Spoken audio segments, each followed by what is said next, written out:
అంటే మీ రాతల వల్ల గ్యాప్ వచ్చిన సందర్భాలు ఏమీ లేవా? హీరోలతో కానీ దర్శకులతో కానీ ప్రభు మనం ఎంతో ఇదిగా ఉండేవాడు, ప్రభు ఇలా చేసేదేంటి?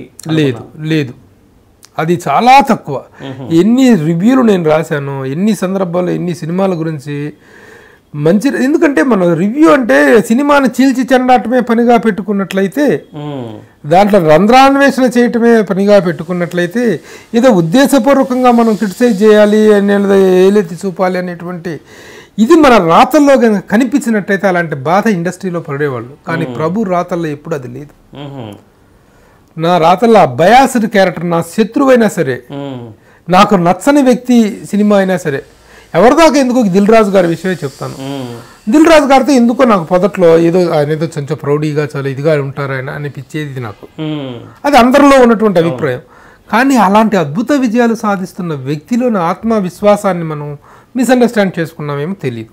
కానీ బిగినింగ్ డేస్లో చిన్న డిస్కంఫర్ట్ ఏదో ఉండేది. కానీ ఆయన ఆ డిస్కంఫర్ట్ ఉన్నప్పుడు జగడం సినిమా తీసినప్పుడు ఘాటుగా విమర్శించి రివ్యూ రాశారు.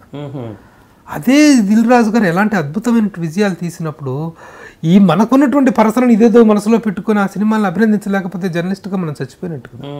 మన పర్సనల్ ఫీలింగ్స్ అనేటువంటి దాంట్లో తీసుకొస్తే ఎన్ని అద్భుతమైన సినిమాల ద్వారా ఆయన ఈ రోజున ఒక టేస్ట్ ఓరియంటెడ్ ప్రొడ్యూసర్గా, ఒక డిఫరెంట్ కాన్ఫిడెన్స్ తోటి సినిమాలు ఇస్తున్నటువంటి ఒక ప్రొడ్యూసర్గా ఆయన ఎలాంటి స్థానాన్ని తెచ్చుకున్నారు.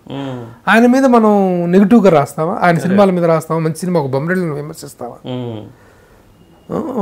ఒక ఉగాది మొన్నటి వచ్చిన సినిమా ఏమైనా ఆయన సినిమా శతమానం భవతి లాంటి సినిమాను విమర్శిస్తావా మనం?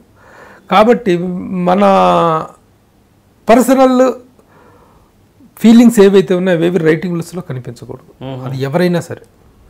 సో ఆ విధంగా ఫీల్ అయిన వాళ్ళు ఉంటారు. ఆ విధంగా అభినందనలే ఎక్కువ మోస్ట్ 99% అందరి ద్వారా అభినందనలే అందుకున్నారు. ఇలాంటి ఇంట్రెస్టింగ్ వీడియోస్ కోసం తప్పకుండా మా ఛానల్ని సబ్స్క్రైబ్ చేయండి.